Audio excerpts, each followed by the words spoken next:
जय जय सुरनायक जन सुखदायक प्रणतपाल भगवंता गोद्विज हितकारी जय असुरारी सिंधु सुता प्रियकंता पालन सुरधरणी अद्भुत करनी मरम न जानई कोई जो सहज कृपाला दीन दयाला करहु अनुग्रह सोई करहु अनुग्रह सोई जय जय अविनाशी सब घटवासी व्यापक परमानंदा अभिगत गोतीतम चरित पुनीतम माया रहित मुकुंदा जेहि लागी बिरागी अति अनुरागी विगत मोह मुनि वृंदा निशिबासर ध्यावहि गुण गण गावहि जयति सच्चिदानंदा जयति सच्चिदानंदा जेहि सृष्टि उपाई त्रिविध बनाई संग सहाय न दूजा सो करऊ आधारी चिंता हमारी जानिय भगति न पूजा जो भव भय भंजन मुनि मनरंजन गंजन विपति बरूथा मन बच क्रम बानी छाड़ी सयानी सरन सकल सुर जूथा सरन सकल सुर जूथा सारद श्रुति शेषा ऋषय अशेषा जा कहूँ कोई न जाना जेहि दीन पियारे वेद पुकारे द्रवहु सो श्री भगवाना भव बारिधि मंदर सब विधि सुंदर गुण मंदिर सुख पुंजा मुनि सिद्ध सकल सुर परम भयातुर नमत नाथ पद कंजा नमत नाथ पद कंजा जय जय अविनाशी सब घटवासी व्यापक परमानंदा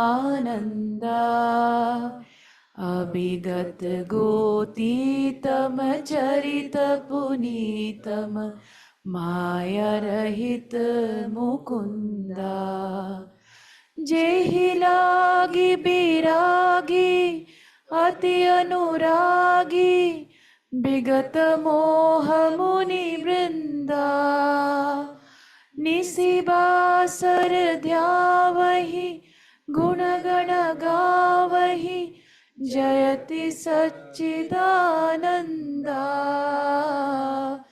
जयति Sachchidananda.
I'm audible?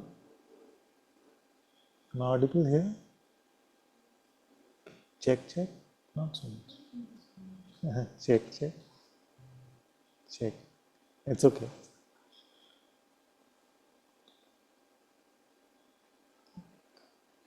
It's very low? Oh, it's okay now.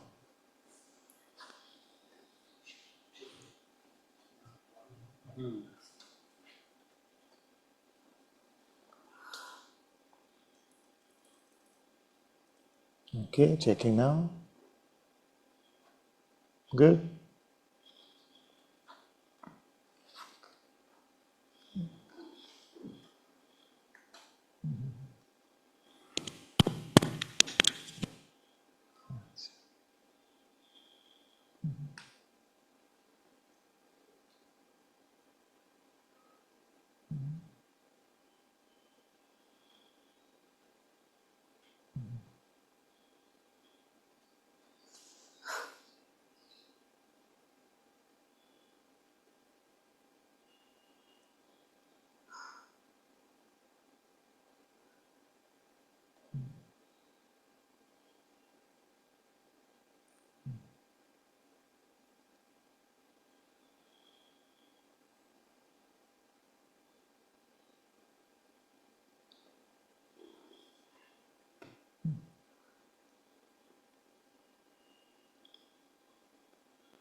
So what the Vedantins did, basically we inhabit two different realms, isn't it?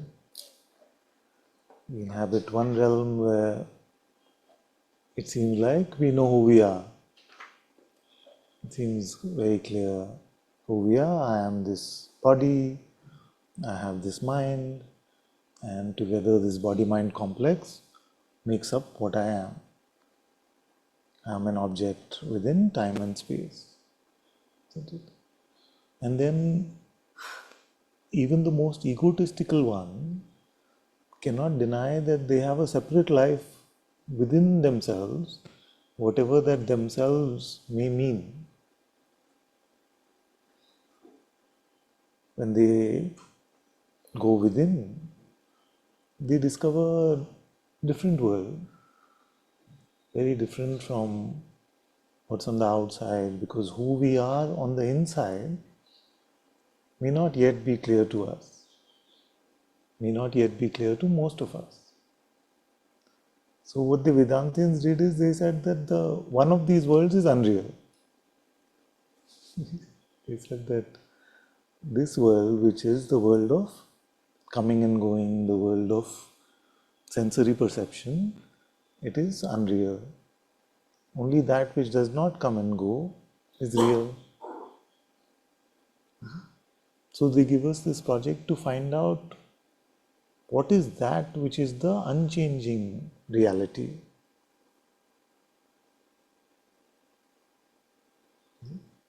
And for us to let go of that which is changeful and find that, recognize that, and stay with that which is unchanging.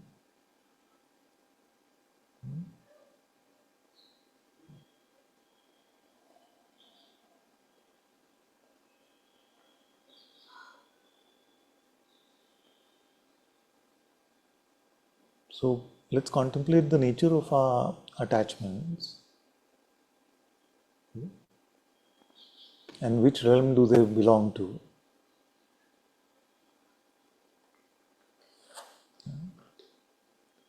Attachment means that which I don't want to give up. Okay? So, what is the nature of our attachments? And where are they? What are we taking to be real when we attach to that, whatever our attachments are?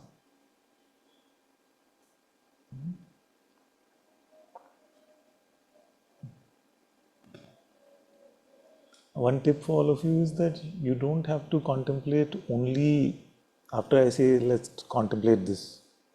Whatever you hear in satsang which you feel like, you want to go deeper within yourself, you can make a note of that for yourself. Otherwise, you'll forget. And use that for the quiet time of contemplation.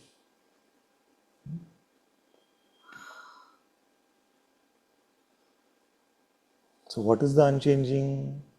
Where can it be found? What is the difference between inside and outside? There are things which appear seemingly on the inside as well, which change or seem to change. So, in which category do we put them? So, what defines the true boundary of inside and outside? When we say inside facing, what is the boundary of that? Is it just under the layer of bodily perceptions and outer sensory perceptions? Or is it beneath some other layers as well?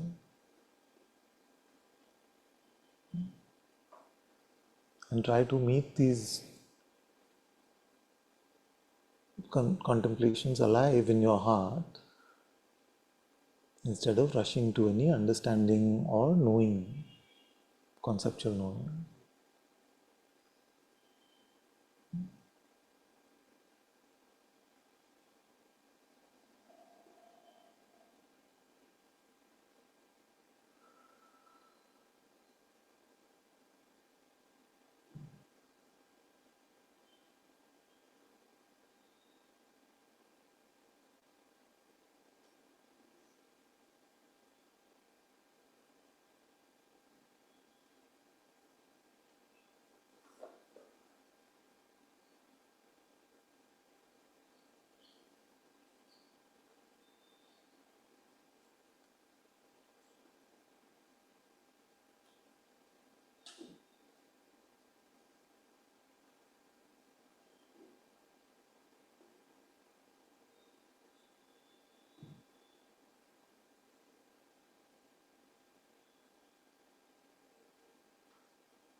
Very good. So in one of these realms, actually in both of these realms, there is a guide. Is there a guide? Can you identify the guide of the outer realm of Maya? The narrator, the subtitler of this movie. But more importantly, identify the guide to our inner journey.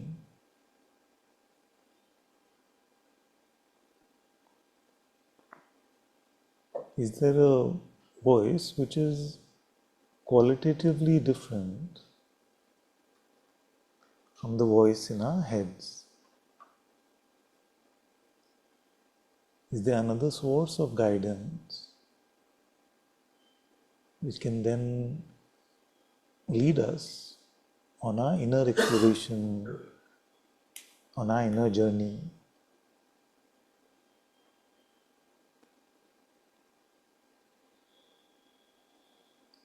Try to identify the push and pull between both these forces. Let's look at our lives and see where we are spending most of our time in the guidance of which narrator, which guide, which teacher.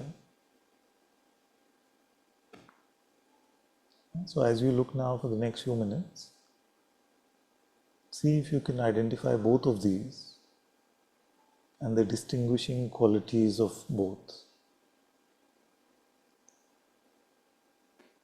And again, be careful of the idea that I know this already, I've concluded something. Start as beginners, every contemplation just fresh and alive. Because what you think you know is completely irrelevant.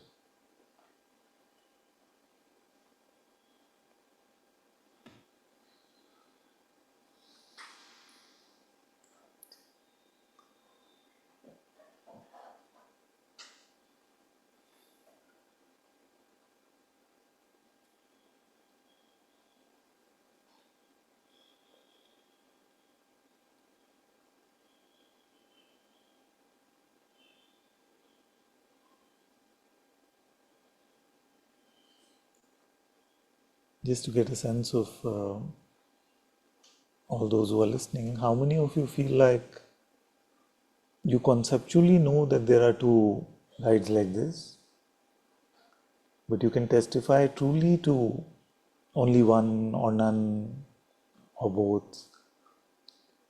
So, how many say that I don't understand at all what either of these voices are?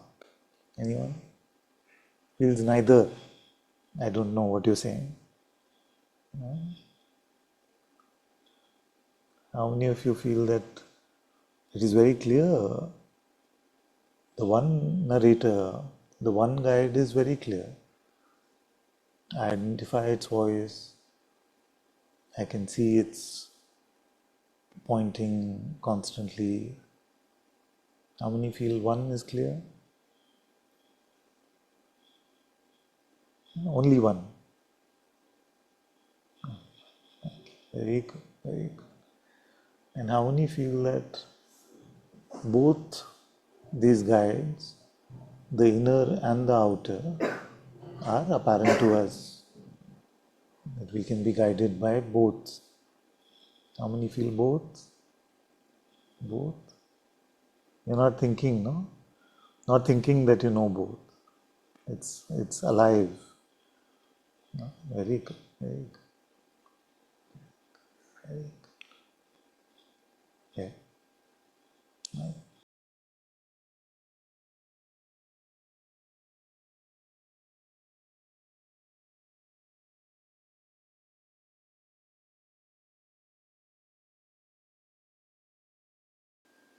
I don't know how to put this. Doesn't seem verbal though. So we are saying the guidance, as it is saying, it is, for me, it's completely non-verbal. Okay, so let's use the next few minutes to really contemplate this. Then we'll take the reports at the end of that. So contemplate the different nature of both of these voices, and then we'll take some reports.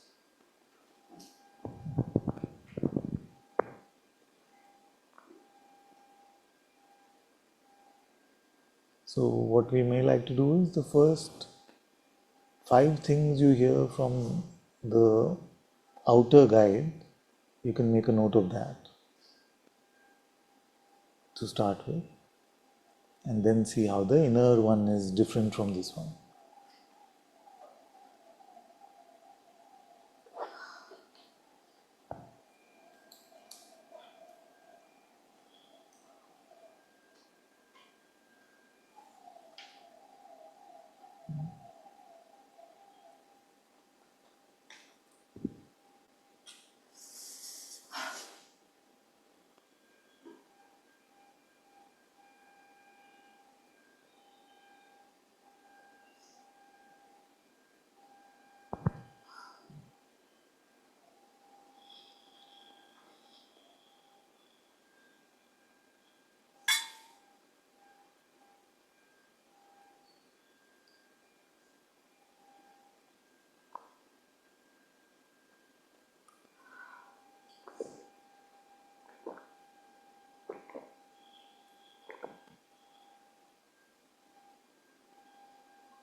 What is the smell? What is the smell of the outer guide?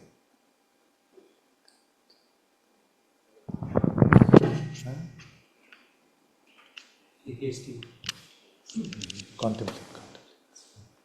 What is the? There's a fearfulness, unsureness, trying to grasp at something. Because then what will happen is that we will get biased by the answer that we hear. So just for yourself identify the smell. We can't call it a fragrance, but the smell of the narrator in our heads, and recognize the scent clearly.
Noticing?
You can report now.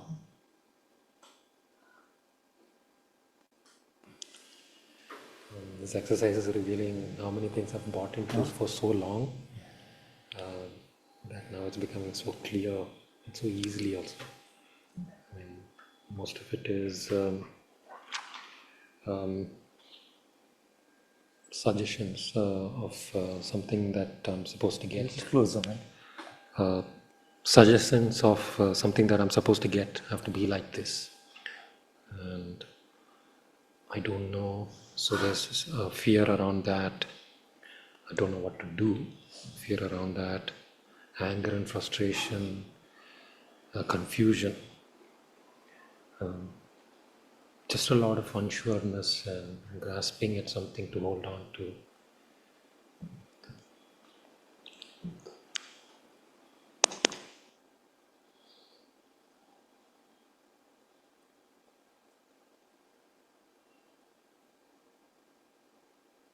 Something to get, like the grasping nature of it, the concluding nature of it, the resolving nature of it, is it? The narrative nature of it, in the sense it's proposing a truth. Notice it? Is it?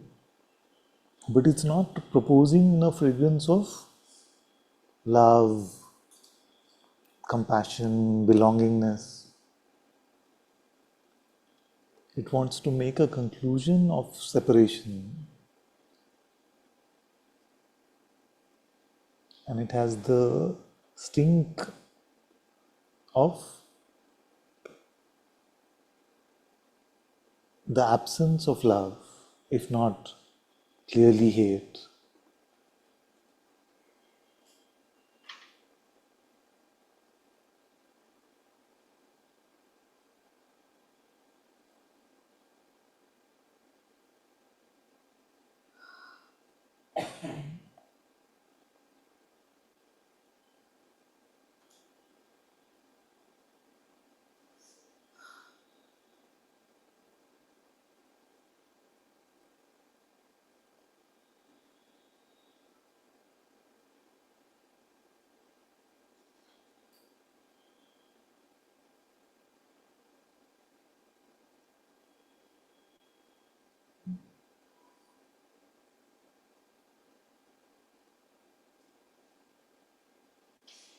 It is the voice of resistance, and not resistance in a good way.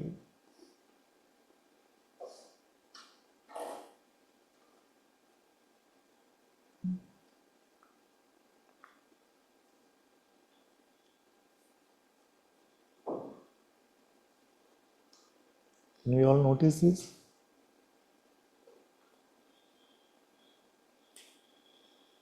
Nice. Not nice. Yes. More sensory driven Sensory driven. patterns, Yeah. actions. Yes, exactly. Wanting to grasp on worldly things. Yeah. Isn't it? Distinctly. Yes. Vasanas. And the stink of it is more and more recognized when you allow yourself to meet the other one, the Holy One. Like nobody can ever call the voice in our head holy. Okay? So the attempt is to come to that one's voice, come to that one's presence, come to that one's discipleship.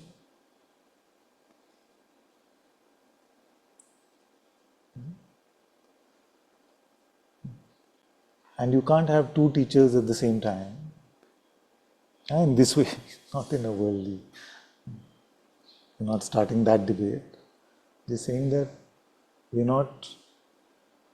cannot have allegiance to our head and the Holy One at the same time.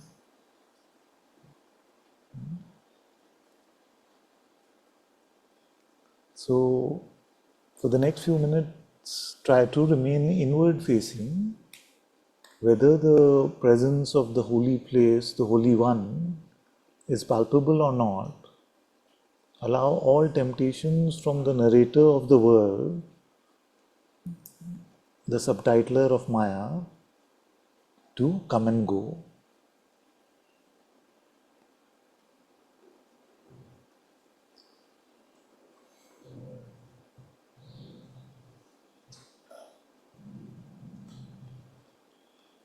And if there's something that the mind is offering you which seems so clearly true that it is undeniable, then make a note of that and we can share that.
Is it easy to let go of this voice?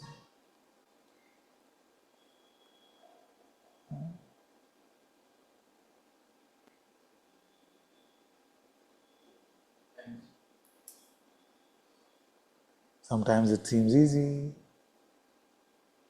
sometimes it seems to be the only truth. Isn't it?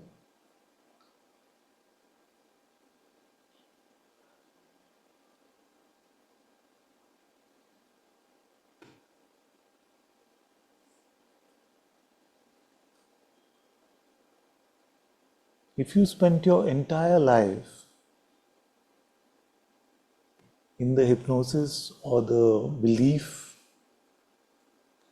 of this outer voice and never came to the Holy One, the Loving One, what would you consider that life to be?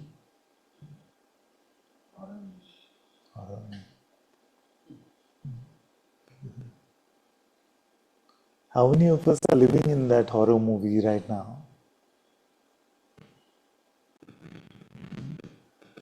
Half, 90-10. We took some survey that day. 95-5. If you spent your whole life like this, what would you consider it? Would you not consider it a waste?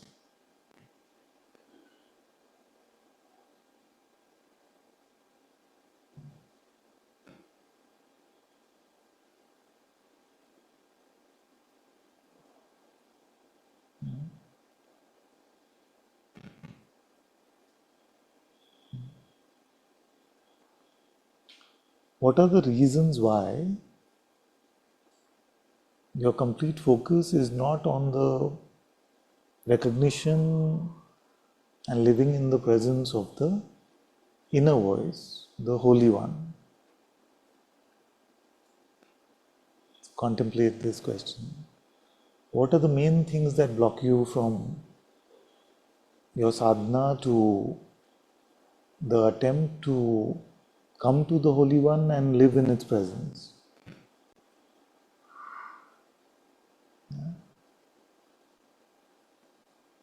For yourself.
Very good. Where does your spiritual knowledge reside?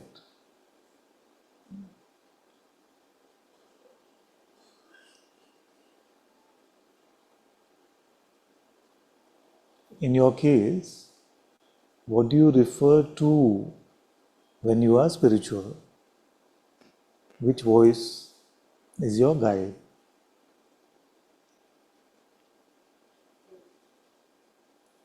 Huh? Huh? The head? It's good to look. Very good to look.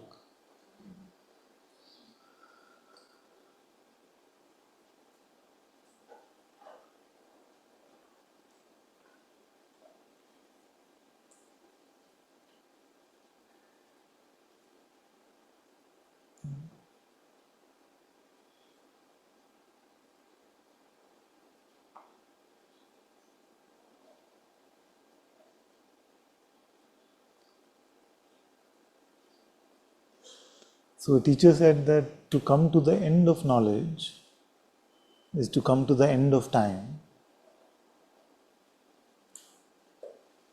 What kind of knowledge is he talking about?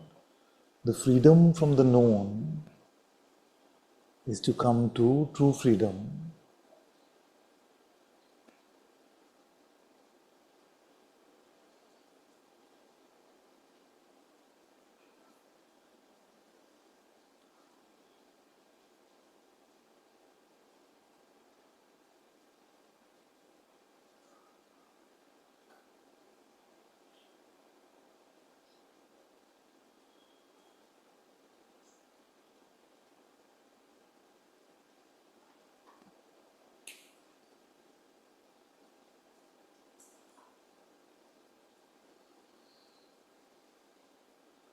What is that knowledge, especially spiritual knowledge, which you keep in your head, which you take to be real, which you take to be true?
It seems like a spiritual knowledge that I'm carrying in my head. It's been there for a while, and I don't know why I've not asked this question. Is that whether that ratio is 90-10 or higher or in that realm? There is this thing in the head that is saying, if all this is happening, which is wonderful, that horror movie is way lesser than before. This being interacting in this environment should be a lot more alive. Alive not meaning excited or, like just engaged with the richness of life, celebrating life. Those types of words are there in the head. And they come up when, like for example, somebody may tell me, oh, you look a bit detached nowadays, or you look a bit aloof these days. And I don't know if that's always a good thing or a bad thing. And so what's being carried in the head is, no, I should be alive if I am living in God. God can't be detached and bored and aloof and like rejecting the world, which I'm not doing, but sometimes I'm told that. So but it's all coming from the head, is very clear. So, what compels us to rely on conceptual understanding even about spirituality. If we capture that, if we get a sense of that, then it may be easier to recognize. It's what compels us to rely on conceptual understanding even for our spirituality. Take your time, take 5 minutes and then you listen.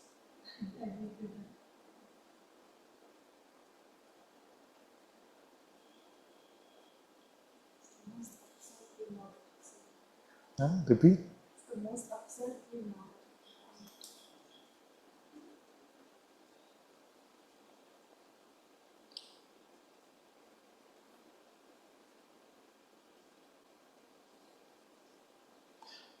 Let me make it simpler.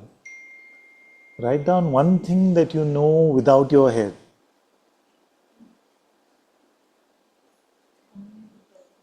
To start with. Don't reveal it because then everyone will feel like that's their answer.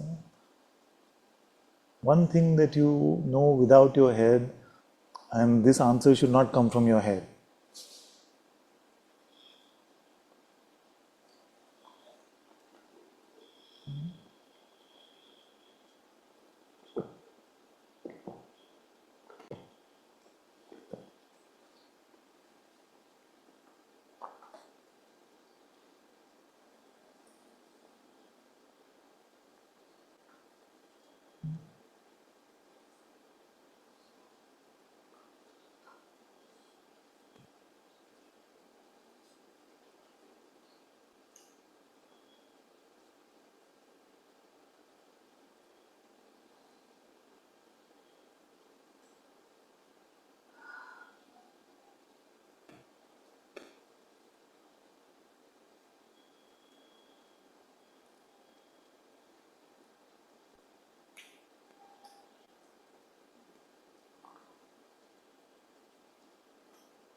How many of you have an answer?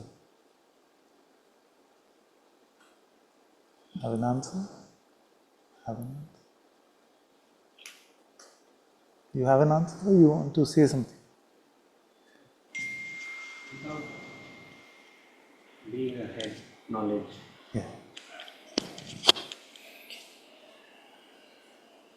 There's just isness and bliss. Where do you know that?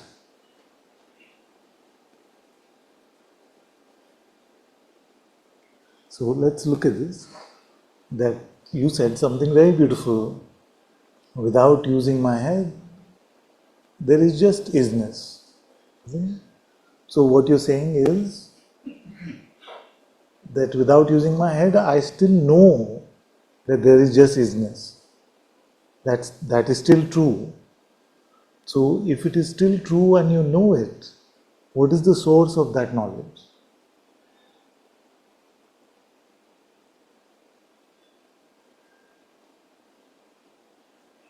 Take your time, take it.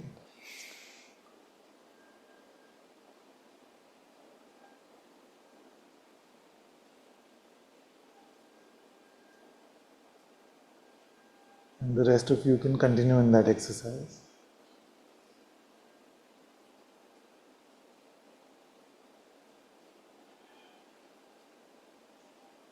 Is there just isness?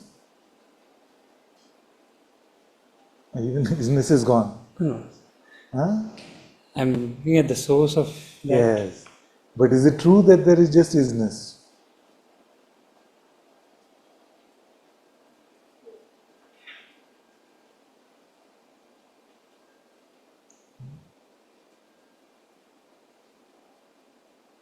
There's a sense of being. How you know that?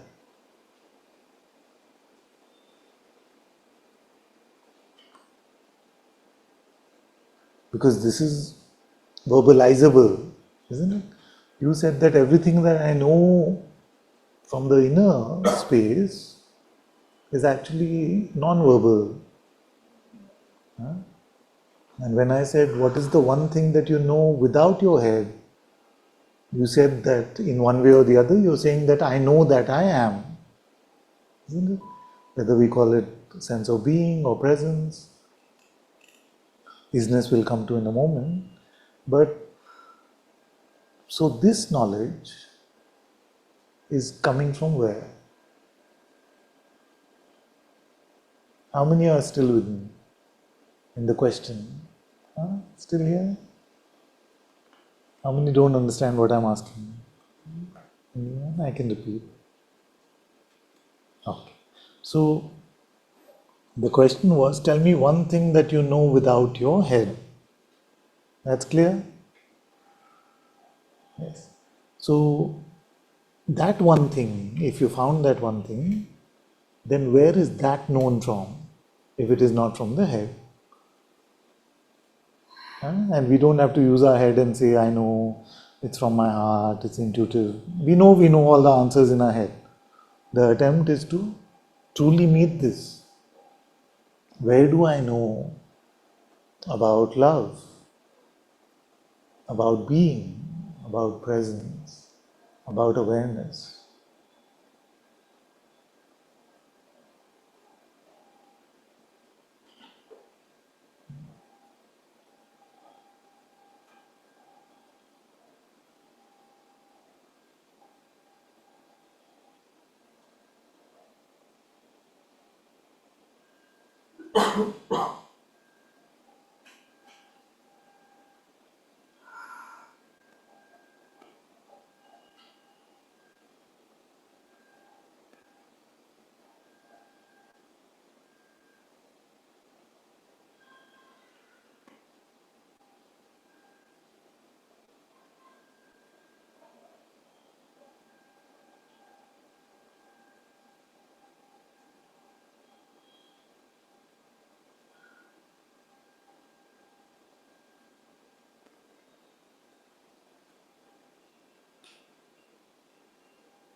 Where do you know that you are, that I am, that love is?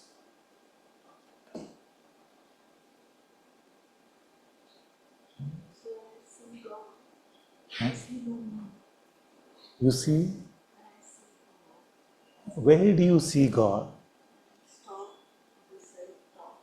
When you give her the mic, when you Comes stop to the the- self-talk, So actually, so I find him at the end of my mind, my self-talk, my planning, and it stops. yeah, yeah, yeah. So you're not relying anymore in that moment on that what you're calling self-talk, but actually is the mind talk. Yeah. You see, there's no real self involved there.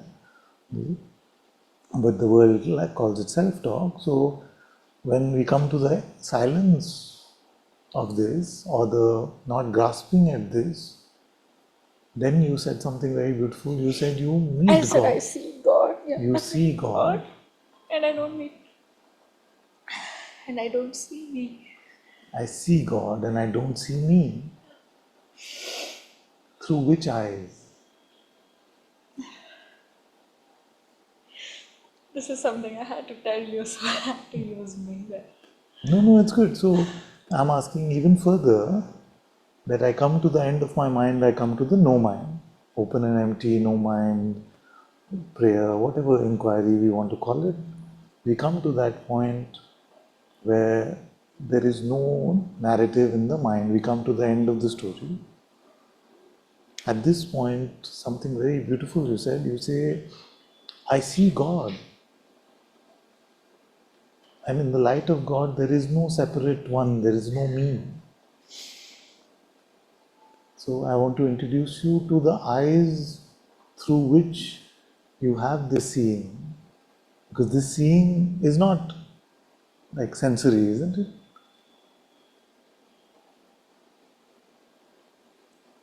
So to take those eyes to be your true eyes is to be facing inward.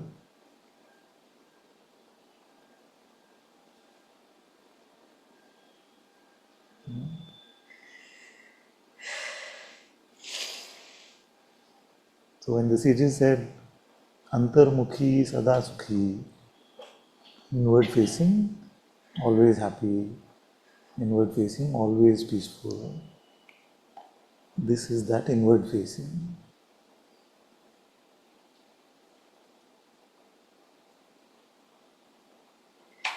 So familiarize yourself with this.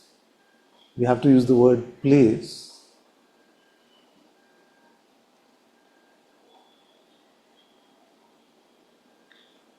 which is at the end of the mind, like she said. Beyond the mind, beyond what the mind can tell you, can conceptualize. Familiarize yourself now with the scent of this place.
Last one to one question. Given the mic, Arvind, just pass the mic. This question seems valid. It is from the mind, but with what tool do I identify mind as mind?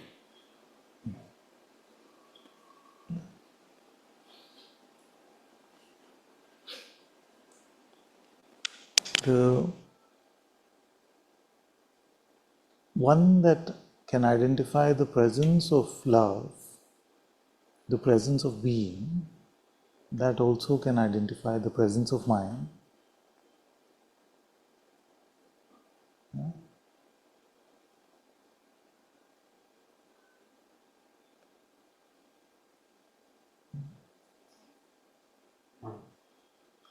Because the mind also, of course, sometimes will report and say, that's just the mind, don't go with the mind. The spiritual mind will try to say that. But somewhere deeper you know where you're going. Is it? Yeah? But often we forget.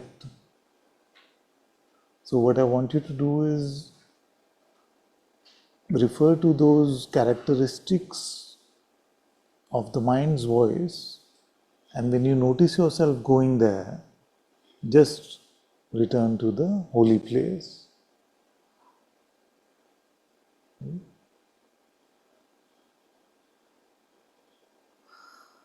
When you observe this, Presence. huh? The one that knows presence knows the mind. Yes, of course, it knows everything.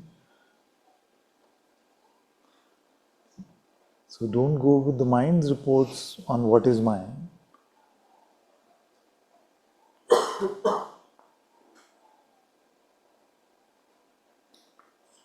Are you able to see both these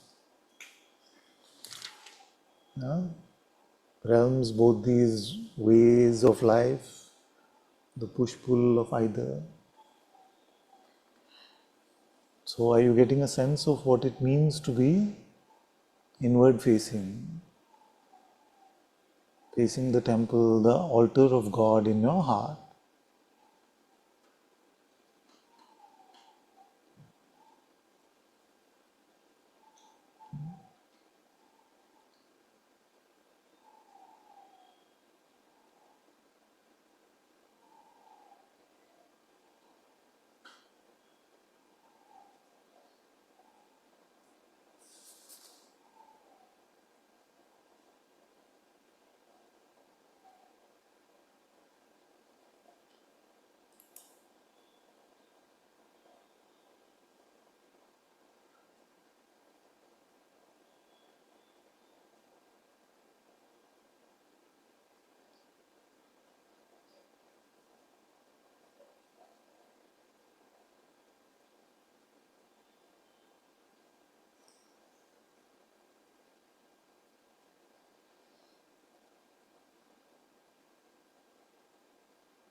Here, is it the absence of knowledge? Because we said earlier that the freedom from the known gives us true freedom. But here, there's a knowledge of a different quality, a different texture, a different fragrance. It cannot make us proud. Can heart knowledge make you proud?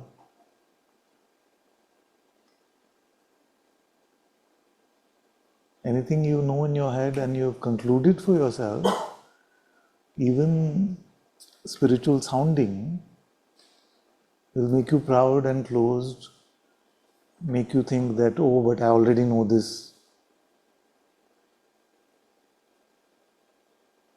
But heart knowledge, you can never have your fill.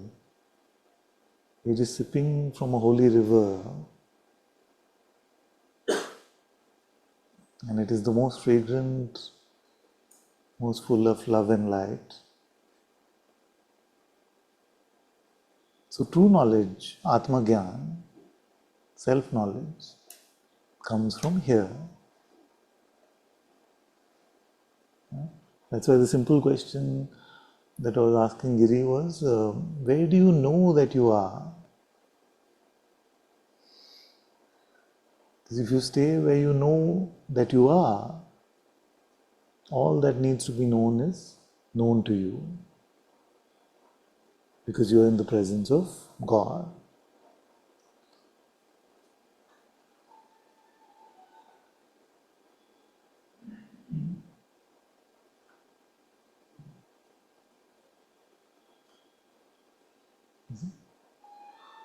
So, the spiritual tools, all the spiritual sadhanas, no matter what is said in the modern world about them, if they're truly spiritual sadhanas, they're like the drilling machine. You see? They drill through all these outer layers that we think exist and bring us to this heart temple, this presence of God, this no mind, this open and empty. So whether it is to remain just open and empty, whether it is to inquire, whether it is to pray, all of it transcends all the layers of our existence and brings us to the holy presence in our heart.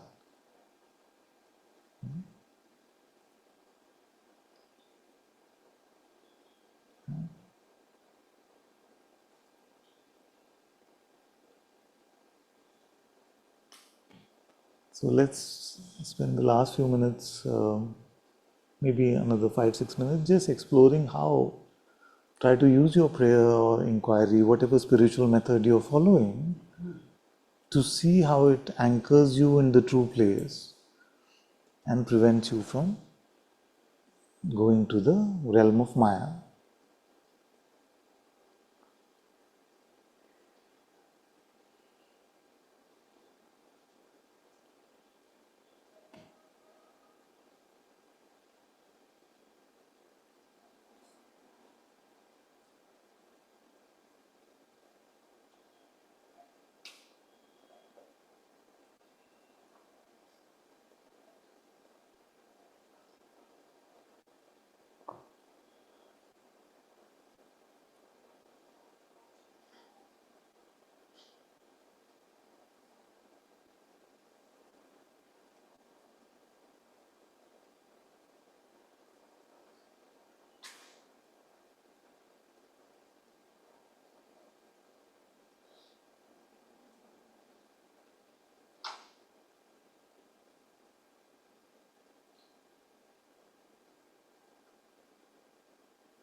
Very good. Good. I can see for most of you. So, how much time should we be with the false and how much with the truth? 20 minutes a day with the truth? You know? 20 minutes a day with the false?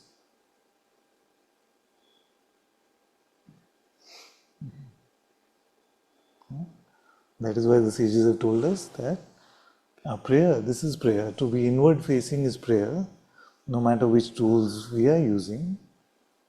Clear now? So, this inward facing must be unceasing, must be nirantar.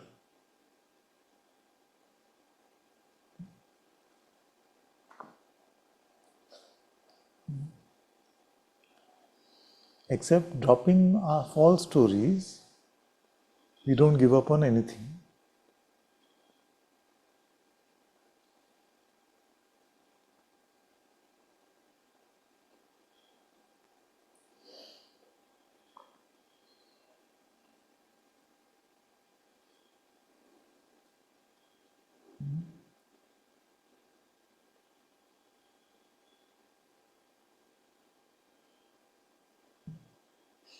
Yes, but write down your main yes, but what about dot dot dot? Write down your main 2, 3 things which the mind uses to pull you out. It sends you the bait with the fishing line. You grab at it often and you pull yourself out from the holy place to this hellish realm, which is not the appearance of the world, is not a hellish realm, but mixed up with the narrative of the mind, it is the hellish realm.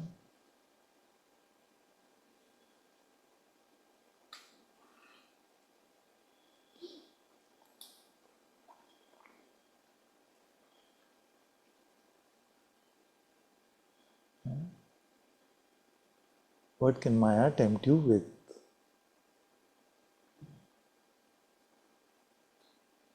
Our own stubborn memory, the mind. Everything is a memory. So it just keeps coming with it. So I'm staying in the inner place, then the mind comes and says, what about this?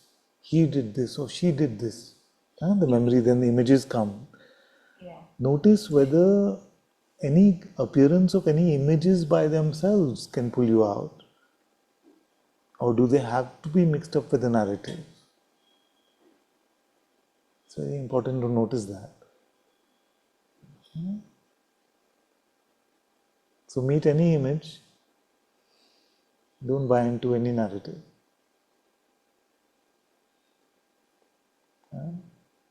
And then meet the same image with your favorite story about it. What is the favorite story? That which we fed so much, no? That we've nurtured so much.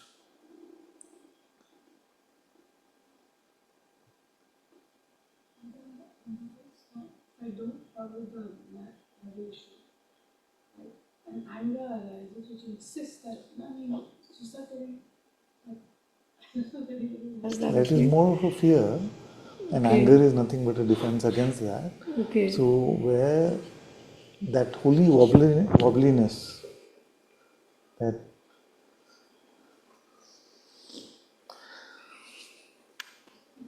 Yeah. so it's like, this is satsang happening, this is the teacher, this is the student, this is Ananta.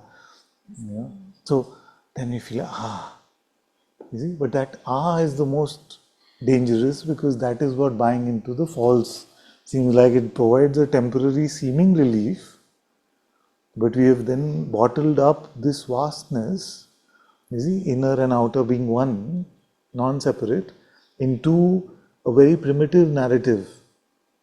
You see, like a kindergarten coloring book, and think that that is our life. This one did this to me, this one said this to me, this one is happy, this one is unhappy, all of these narratives. But we feel like we are making sense of the world now, just to escape the fear of not knowing, not understanding, which prevents us from coming to true understanding. So I'm just asking your guidance. So when that, So try it out, don't understand anything. Remain inward facing God's light in your heart, and don't understand anything at all. Tell me what your time limit is.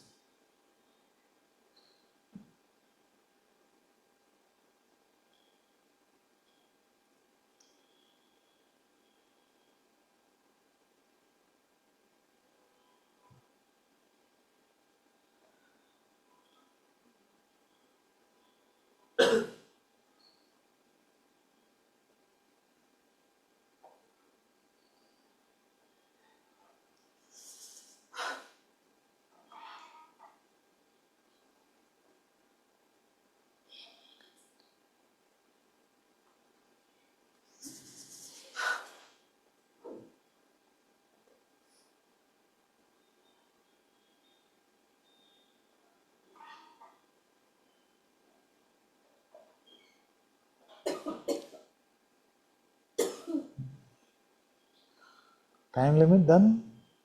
Understood something or still empty? Or understood, dropped it, understood, dropped it.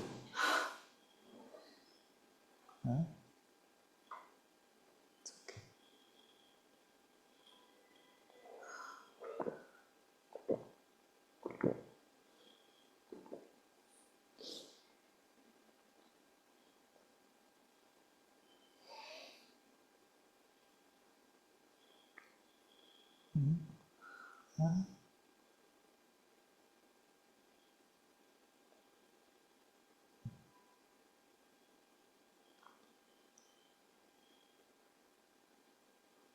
So as you transcend this fear, it won't last. It's nothing. Just some peanuts and popcorn. Nothing. Then as you transcend it, you'll meet such a holy love within your heart.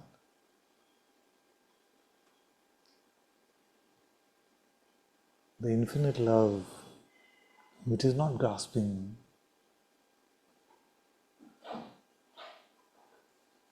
A contentment, an absence of feverishness.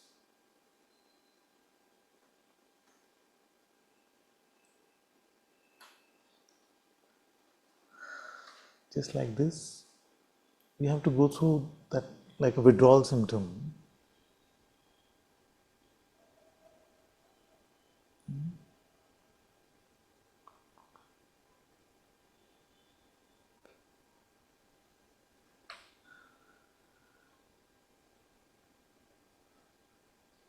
So that is why the anchors of our prayer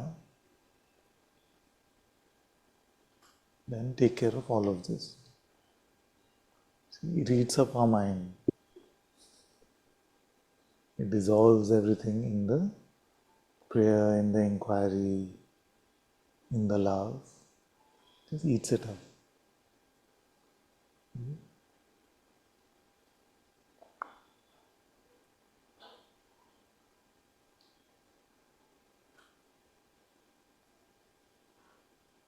At what point should we give up?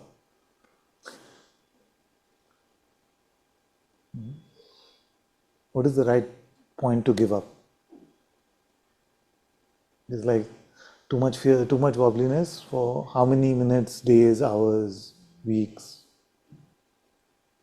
Okay, no. I am not meant for this, cut out for this.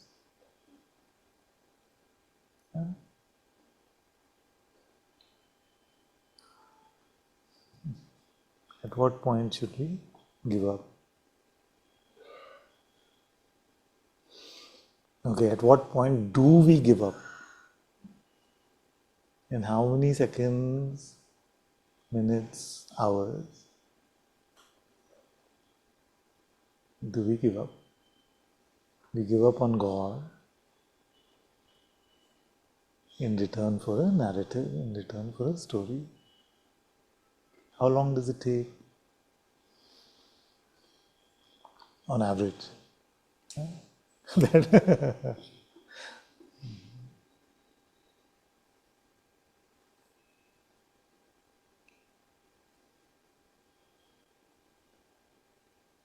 we are like the, if it was like that, then we would be like that Jerry Mouse, who doesn't need to smell the cheese, who doesn't need to see the cheese, just the idea of cheese and it's all.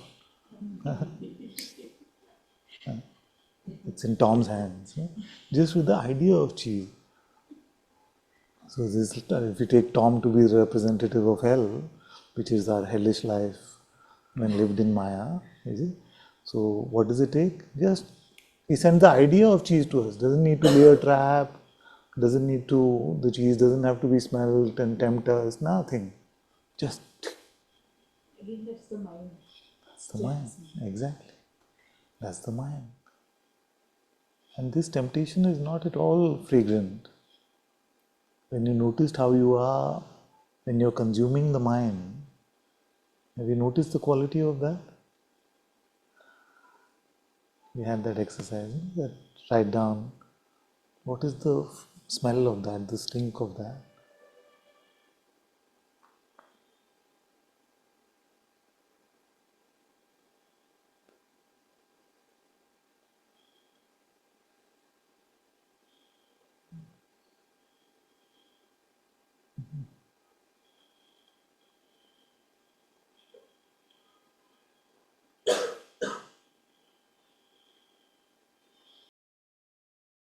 So at which point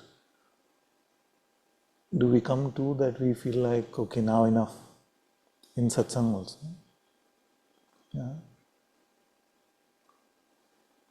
5:36, 6:30, 7. At which point do we say, no, now enough, return to normalcy? What? There's a part of us that feels claustrophobic after a point. Just wants to escape to some normal waters. No, enough now. Is it?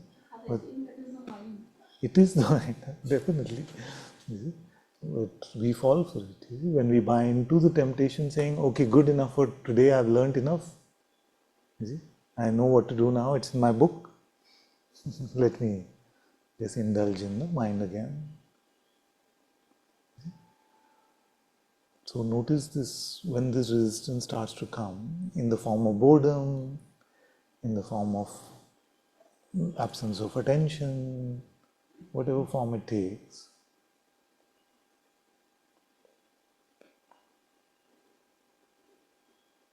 And the warning is that this kind of satsang is going to be very boring to your mind. You're already seeing that. So that, notice the texture of that one.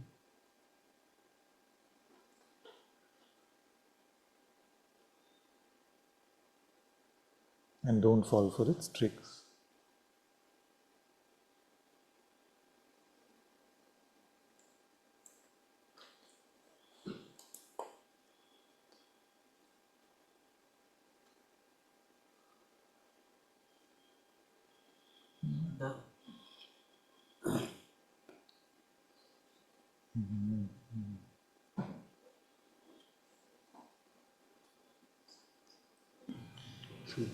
You said that one knows the mind as the mind, the one who knows the presence.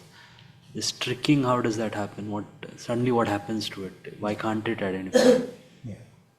So, how does the tricking happen? He said that as we perceive everything, nothing happens. So, what is the process of tricking ourselves or itself? You've seen this. The mind is presenting a notion. Sometimes I put a toy in front of Aslan, a new baby, a new pet dog. So I put a toy in front of him. So you know what he does? He just looks at it for some time and then pounces it. Have you noticed this? At least the first time I'm living so closely with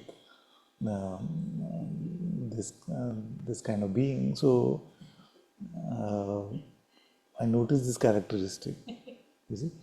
So what is that happens with us in the same way? A thought presents itself. In its presentation, you see how many repetitions does it take? What is the texture of that? Where we just latch on like that. Yeah? And what is that ability to latch on? Something on a diet, I'm not supposed to eat that sugar. Go on and on. Yes. Just take it quickly. Yes, But yes. it's a sensory pleasure, so it's already gone now and you can't Correct. do anything. But what are the paws with which we grab at it? It's just like a pleasure. I mean, I don't know. I don't know what to say. It's just tempting with pleasure. So it's coming. The temptation is in front of you. Suppose it's sensory in that way. You see? But in pure perception, there is no temptation, nothing like that. The body may be responding, of course. You see, the body may be responding. Content within us. Correct. So now then what happens? That we want to grab at it, that we become feverish. You have to believe a thought. So those are the pause, no? The pause of belief, the pause of identification. Yeah? You notice this very primal power that belongs to your being. You see, attention just flows freely if you let it flow freely. But belief, you apply. It is work.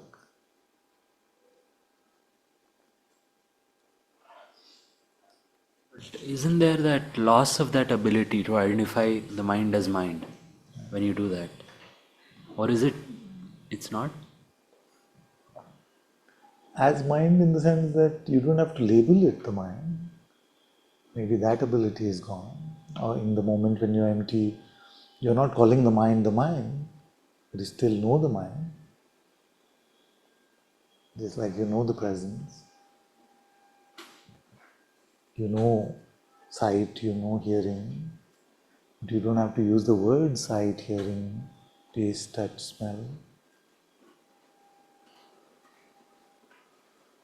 What is the trick? The trick is, it's not mind, it seems. No, that is the trick. It presents itself as not mind. Or is it something else? It presents a proposition in the form of a truth, but is never the truth.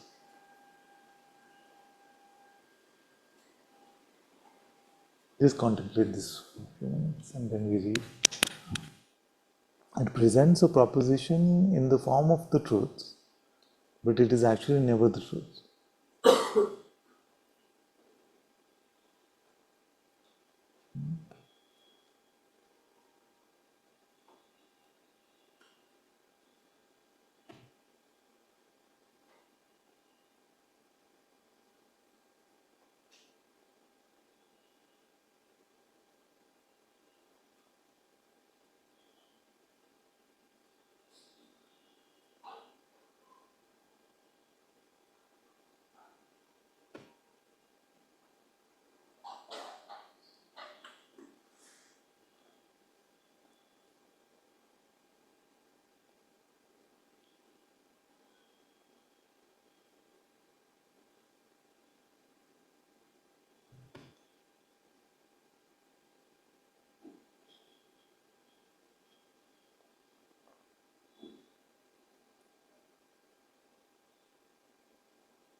Really, most of satsang has been about the one question, which is one of my favorites, which is, what do you know when you know nothing?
Hmm?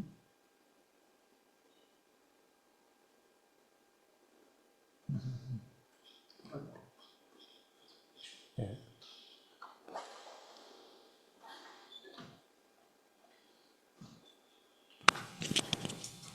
So when we are antarmukhi and Sadasukhi. sadasukhi, knowing nothing, just knowing, knowing nothing is uh, not knowing, it's not nothing, I think it's just knowing the source, no thing, the source. Where do you know that?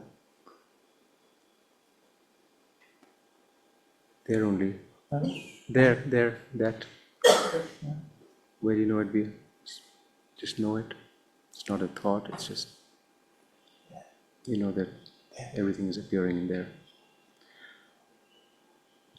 So the thing is that Just have to be careful of the process of translation.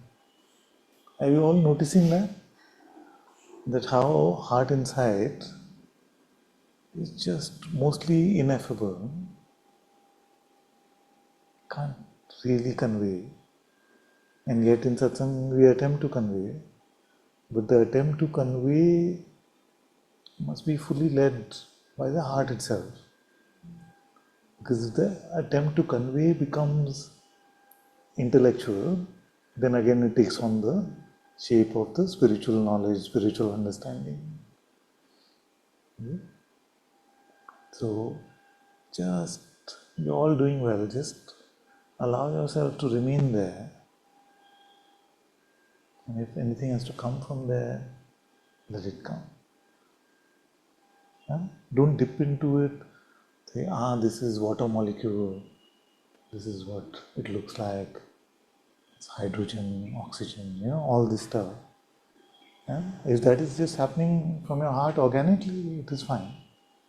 But be careful of this process of translation, because the truth actually will get lost in translation.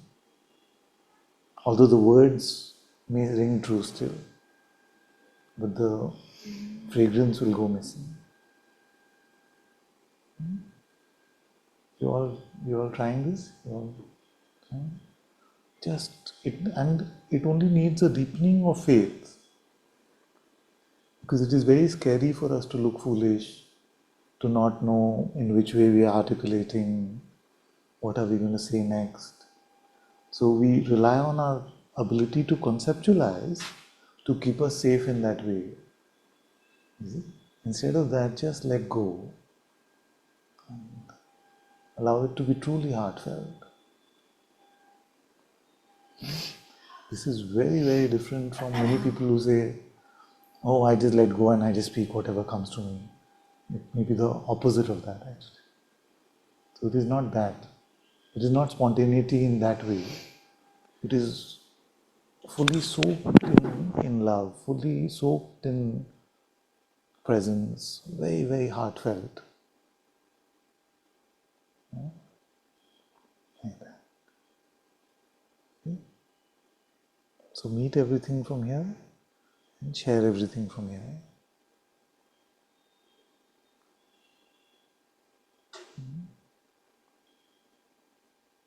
Don't be scared.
Before we go to the reading of the Ramayana, it is coming like there's another project for the Sangha which is brewing here, which has been brewing for quite some time, but we'll see what the timeline is for that, how that unfolds. But I want to share the links with you so you can start diving in a little bit.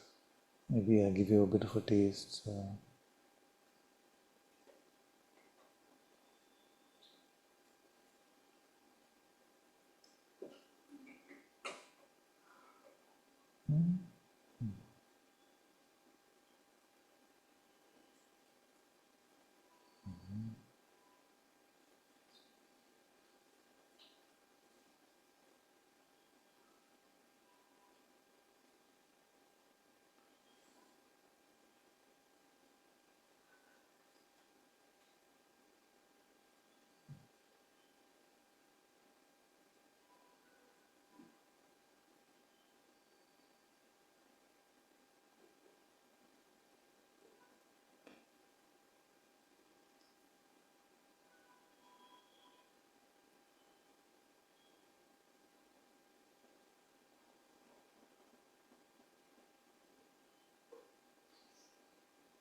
These are the shlokas of Sheikh Farid from the Guru Granth Sahib.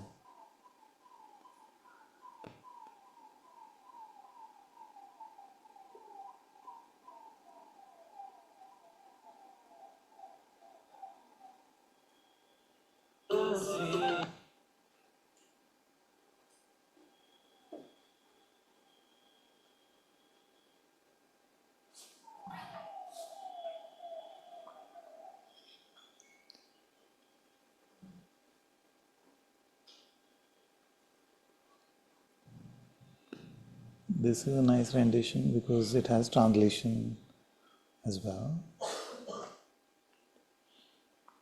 So one of the satsangs or few satsangs, like we did Ashtavakra a few years ago, maybe we can just dive into this. So today I'm just sharing the translation with you. Maybe I play it for a few minutes to give you a sense.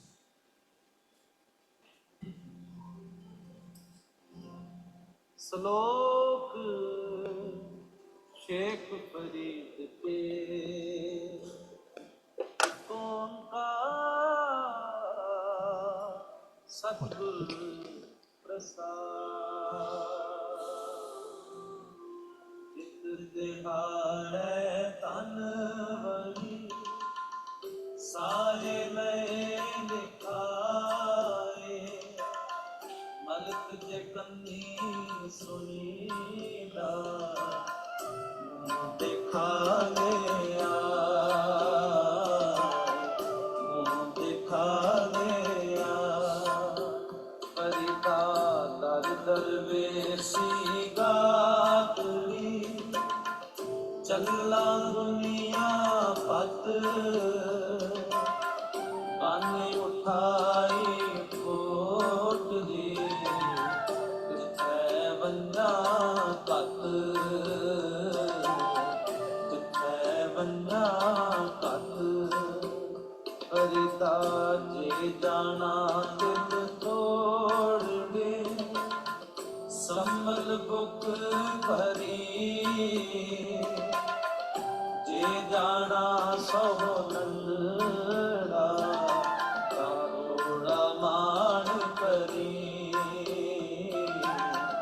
Thoda Maan Kari Parita Je Tu Akal Latif Kale Likhna Lekh आप लड़े गिरिबान में सिर नीवा करते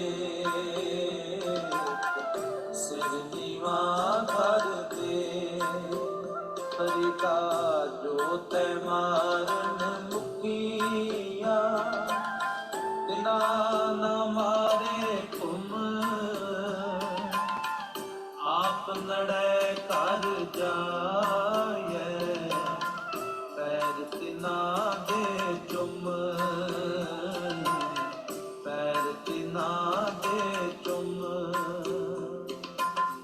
देख परिता ज्योतिया नाड़ी होई पूर अगों नेड़ा आया पिछा रहा दूर पिछा रहा दूर